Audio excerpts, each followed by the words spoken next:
Desiring strength and not weakness. To discuss sex, especially our own sex, which us leaders can really struggle with, we need to develop a certain quality. It is easy for us to actually give sermons on sexual immorality, but to discuss good and healthy sex has been quite difficult for the church. Being a minister means being a leader in front of people. With that comes the most terrifying of temptations, yet the most subtle of them. It is called pride. It is terrifying as it is what brought Lucifer, Satan, or the devil to fall from grace to become the hater of God and his creation.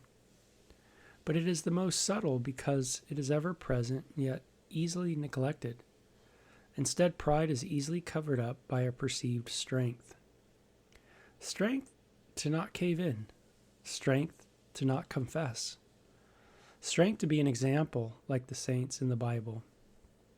This pride puts forward a good show as strength, but in reality, it's just pride. Weakness is seen as a bad thing as a leader. It is to be a road less taken, especially in regards to our deepest areas of our humanity, sex being one of them. The ramifications of this have been tremendous in church environment.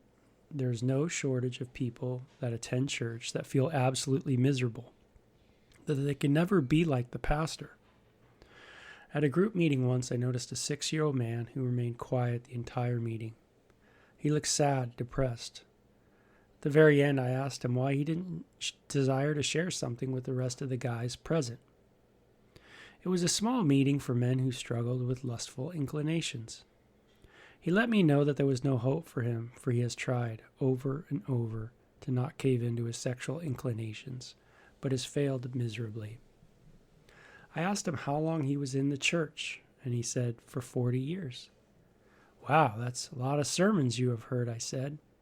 Would you say you've heard 1,000 sermons? He said, oh yeah, probably thousands upon thousands. So I asked him, out of all those sermons, how many confessions have you heard of the sexual kind? Silence. There was complete silence, not just from him, but from the group.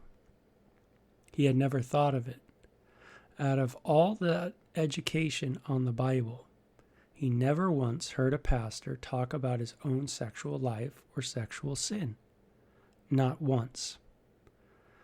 Really, not once. Don't get this wrong, please. This man was educated by his sermon culture, but it was not what was said that was the problem. It was what was silent that was the problem. This man feels horrible because his life is not like the pastor's and never will be. No one's will be, for the pastor has done an injustice by showing all strength and no weakness. No person is all strength. But it is easy in our hyper sermon listening culture to listen to hundreds of messages and not hear a real confession. This is not normal life. Why is it this way? What is behind this? Showing ourselves weak is very difficult, as I said before. Many feel that the way to lead is through showing no weakness. And if this is the case, then any pulpit confession should be avoided at all cost. You could lose your congregation, your livelihood, your reputation. Hopefully by now you could see the pride that is in these fears. It's all about you. But what if you asked, what will bring the Lord glory today before you shared? What if we asked the Lord to help us not live in fear of the truth, but instead seek the right words to share? What if? Many ministers, more than likely, do not have anyone that they share their sexual details with. They are on unfamiliar ground when discussing such vulnerability, and it shows, for they only know how to be strong. This is a great sign that they themselves are unfamiliar with sharing their sins with others. They might not even know how to do that. It is a difficult way to walk when you are out of practice. Confession, like anything, is something you can get good at when you set your heart and mind to it. It is one of those good works of faith if you can believe it. Jesus taught us to pray, Father, forgive us our sins. It's a simple thing to do, but publicly very scary. There are many, many public confessions in the Bible for us leaders to look at and emulate, but this pride has an effect on us.